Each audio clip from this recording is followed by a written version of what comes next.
Pornography এক বড় বিরাট ভয়াবহ আসক্তিতে পরিণত হচ্ছে।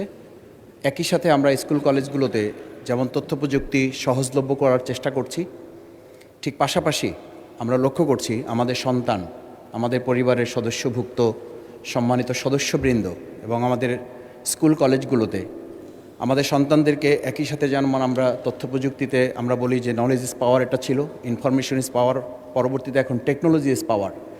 সেই টেকনোলজিতে গোটা বিশ্বে আমরা মাননীয় স্পিকার লক্ষ্য করছি যে সেটাকে একদিকে স্টেট সিকিউরিটি করা হচ্ছে আর একদিকে সোশ্যাল সিকিউরিটি ডেভেলপমেন্ট করা হচ্ছে, কিন্তু একই সাথে আমাদের দেশে আমরা লক্ষ্য করছি এই পর্নোগ্রাফি সাইটগুলো বন্ধ করা, রেস্ট্রিক্টেড করা এবং আমাদের প্রজন্মকে রক্ষা করার জন্য যে সামাজিক উদ্যোগ গ্রহণ করা, এই ক্ষেত্রে তথ্য প্রযুক্তি মন্ত্রণালয়ের এই বছরের যে বাজেট, সেই বাজেটের যা নির্ধারণ করা আছে তার মধ্য থেকে এই প্রজন্মকে মাদকের মতো করে এটা থেকে এই অভিশাপ থেকে বাঁচানোর জন্য কার্যকর কোনো পদক্ষেপ আমরা গ্রহণ করতে পারছি কিনা এবং ভবিষ্যৎ পরিকল্পনাটা আপনার মাধ্যমে মাননীয় মন্ত্রীর কাছে জানতে যাচ্ছি। মাননীয় স্পিকার, আপনাকে ধন্যবাদ। মাননীয় মন্ত্রী।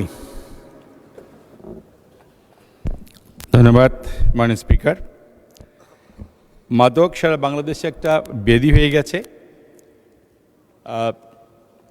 আমরা প্রত্যেক দিন মাদক নিয়ে যে অবস্থা দেখছি সারা বাংলাদেশে, এটা আমরা সবাই ভীত সন্ত্রস্ত। আমরা এটিকে এখান থেকে বের করে আনার জন্য আমাদের তথ্য প্রযুক্তি থেকে আমরা প্রত্যেকটা উপজেলায় পর্যায়ে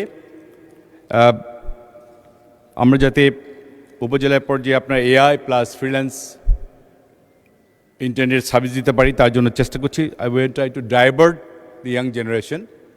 এবং আমরা উপজেলা পর্যায়ে ট্রেনিং একটা রুম নিয়েছি, যেখানে ছেলেপেলেরা এসে তারা নিজেদের ট্রেনিং নিয়ে তারা সেলফ সাফিসিয়েন্ট হবে।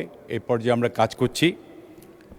আশা করি কিছু কিছু উপজেলায় আমাদের ট্রেনিং কোর্স করা শুরু হয়ে গেছে এবং বেশিরভাগই এখনও বাকি আছে।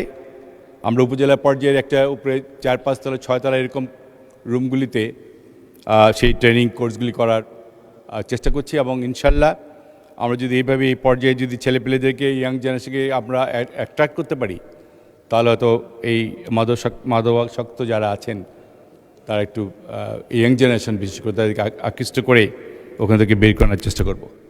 ধন্যবাদ।